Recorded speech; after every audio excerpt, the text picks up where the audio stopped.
We have been waiting for over a year and a half for Pokémon Legends Z-A. It was announced at the beginning of 2024, and finally it's out. Obviously I had it pre-ordered, I got it on launch day, and I've been playing it as much as I can, which isn't that much yet. I'm excited to get back into it, but the little that I have played, I've really enjoyed, and I wanted to talk about my early impressions of Legends Z-A. So I had pretty high hopes coming into this, just from a perspective of how long this game took to make. It's something that I've been saying a lot, that the Pokemon company and Game Freak need to slow down how often these games are made, because they're coming out almost every year. It's something new, and it's a very fast release cycle. They don't have enough people to really support that kind of development. And so with Pokemon Legends Z-A, it's been 3 years almost since Pokemon Scarlet and Violet, and 2 years since the DLC.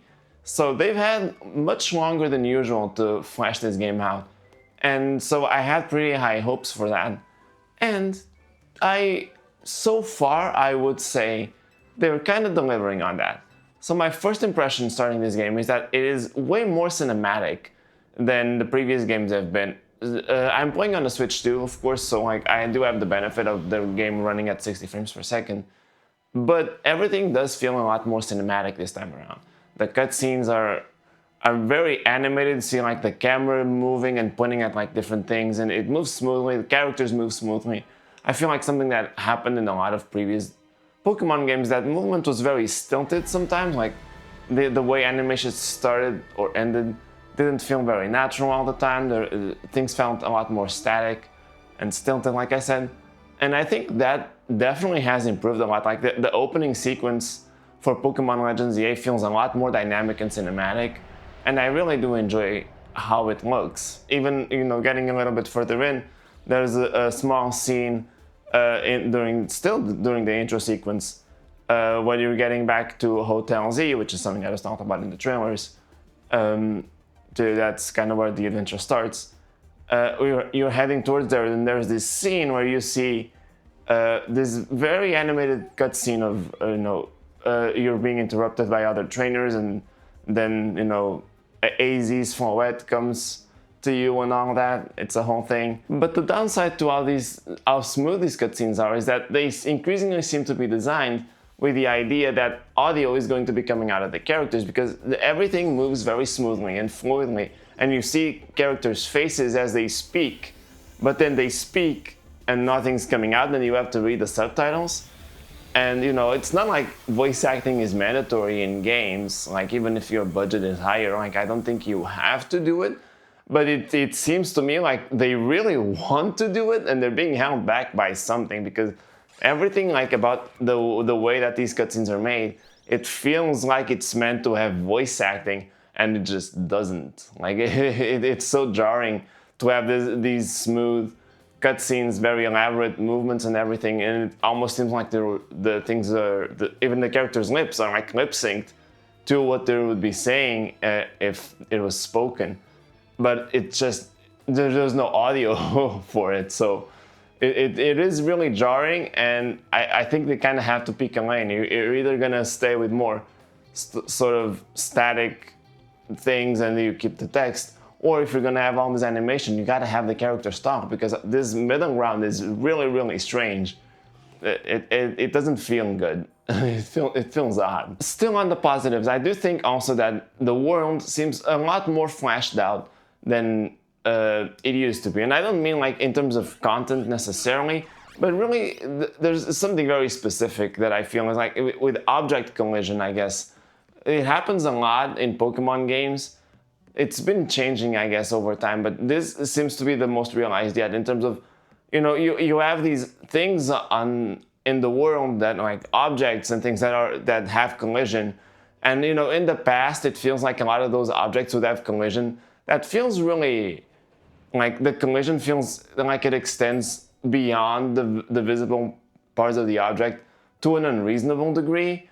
And they seem to have fixed that here. So in Hotel Z, there's areas of chairs around the table, and your character can actually move around the chairs and the table, and fit between them and things like that. Or there's this other section where there's a sort of a desk and a potted plant next to it they're almost the same size, but you can actually see a difference between how close you can get to the potted plant and the desk. Like the collision is much tighter in a way, and you can move around objects more naturally. And that's a really specific and odd thing to point out. But it's something that I noticed, and it's one of those things where like Pokemon just feels like it's been evolving very, very slowly. And this does feel like a noticeable leap in how smooth and natural things feel when you're just moving around. And yeah, having the 60 frames per second on the Switch 2 version, things run really smoothly.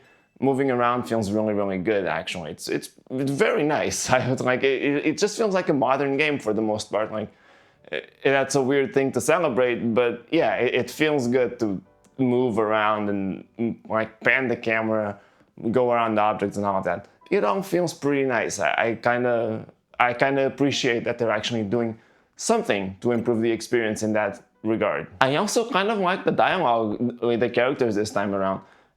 They do, obviously, I think every Pokemon game is designed with the idea that it's someone's first, so they're always going to have a lot of things that are a bit hand-holdy, like they're going to explain basic concepts to you and all of that, and that can get repetitive in some ways.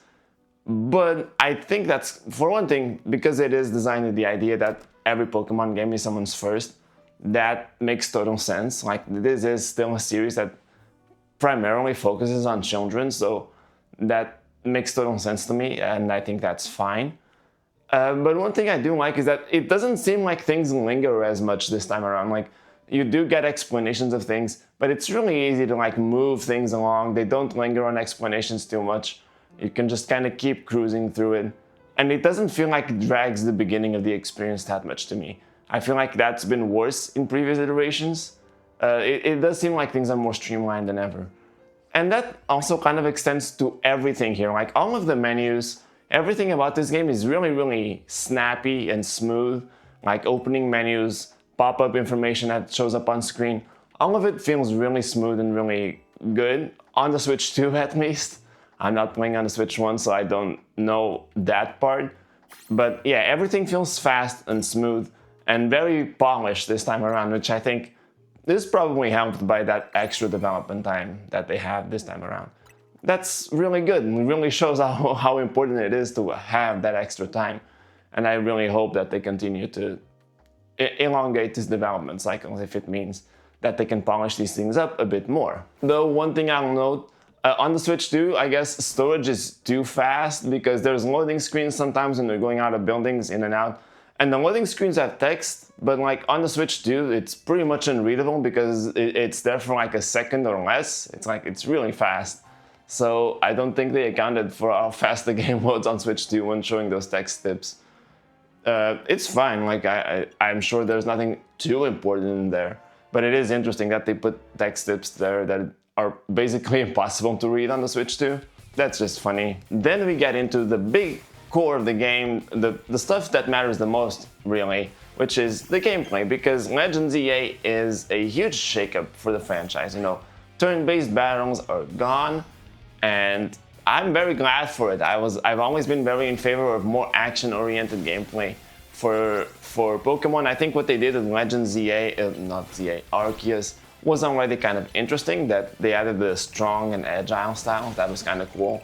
But this just completely changes the game. There's no turn-based anything anymore. There's not even like the power points, the PP things that were measured how many times you can use a move in general. It's all about cooldowns. So everything takes place in real time. You use an attack by pressing one of the face buttons on the controller, and when you use the attack, it enters a cooldown. And during that period, you can use other moves, but you can't use that one until the cooldown recharges. So this forces you to think a little bit differently, but I think right now, in the beginning of the game, the biggest thing that it does is just makes things much more engaging, because you're not just waiting around for things to happen. You can use a move, and then use another, and then use another, and you just keep dealing damage or doing whatever it is that you're trying to do. And you just keep doing it, and there's never really a slow moment. You always have to be paying attention, and you always want to be ready to use the next move, because the faster you can attack, obviously the more likely you are to win. So it really does force you to stay on your toes the entire time, and I prefer that a lot more. That said, I do think the battles are still pretty easy. Like the beginning at least, I've had a very, very easy time getting through all of it.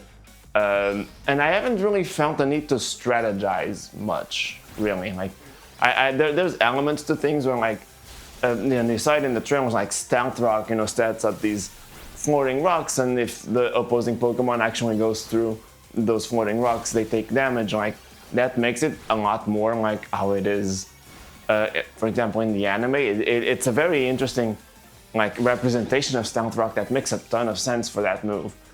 But in the beginning, with the basic moves, it doesn't feel like it makes that much of a difference. I think I've only missed the move once when I used Mud Shot during a battle. Like, I haven't really felt that need to, like, make sure that I'm close enough to attack or really trying to dodge moves, because my Pokemon can really tank more damage than the opponents deal. So it's been fine. Like, I haven't really felt that need to strategize yet, but I think a lot of that might come from those Mega Evolved Rogue Pokemon things that I haven't faced yet in this early stage. So I guess we'll see how that goes as I get deeper into the game. But yeah, it does feel very easy right now and not overly complex. But it is a lot more fun just because it is more active. Like, I'm not a huge fan of just sitting around and waiting for things to happen. I like playing the game, I'm not usually a fan of turn-based RPGs, so like this makes the battles a lot more fun to me. In this initial stage, at least, I'm very curious to see how it evolves as things get more difficult, presumably. But yeah, I really like it. Finally, to wrap up the positives, I want to touch on the soundtrack, because so far, I also really enjoy it. Like, Pokemon music, I always do like it somewhat, but this is the most elaborate, I think, Pokemon soundtrack has found. The sounds feel a lot more natural. It feels more like real instruments. I don't know if it actually is, but it feels a lot nicer. Like, everything feels more fleshed out, more realistic. The music is actually really nice. And yeah, I really enjoy listening to the music in this game. Like, it's very good. I really like the music in this game. Yeah, but I also don't want to be overly positive. I don't want to gloss over flaws. And I mentioned the visuals earlier, like things feel a lot more cinematic and all of that. But obviously, like, I do want to acknowledge that, like, visually the game looks kind of, repetitive. Obviously, you've seen like the windows. That's the big talking point. Like, all the windows are JPEGs that almost all look the same. Even the balconies are just pixels on that JPEG. There's no dimension to it. I think that is very annoying in the sense that, like, even if you did have to cut it back for the Switch 1, it would be cool if the Switch 2 edition got some of those benefits, like, because apparently, in the beta versions that footage has leaked, you see more 3D looking windows. And I get that can't run on the Switch 1, but it'd be cool if they could have made that work for the Switch 2. I guess not. But at the same time, I do have to say, the game running at 4K, I think is 4K, looks a lot nicer than I thought it would. Like, things look sharp. And when they do have a little bit more detail, things look nice. Like, there's sections where you see, like, plants hanging on the walls or things like that. I like how the game looks overall. It's very repetitive in terms of, like, it's a cityscape. And that's kind of the problem that I think is gonna really come up with this game as time goes on, is that it is a single city.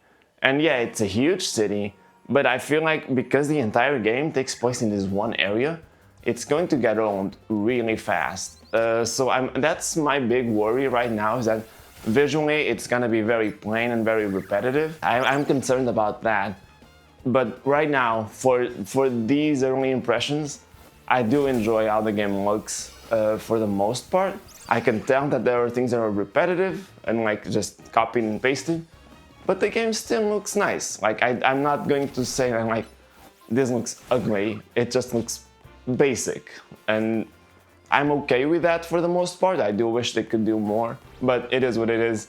I still enjoy the way the game looks and feels, so that's not a huge concern for me right now. when I make my full review, that might change a little bit. But yeah, those are my thoughts on Pokémon Legends Z-A so far. I am really excited to play more of it. I'm actually, since I'm streaming tonight as I usually do, I'm probably gonna be streaming Pokémon Legends Z-A, so if you'd like to see more of that, tune in later tonight. But yeah, that's gonna be it for this video. Thank you so much for watching, and I'll see you next time. Bye!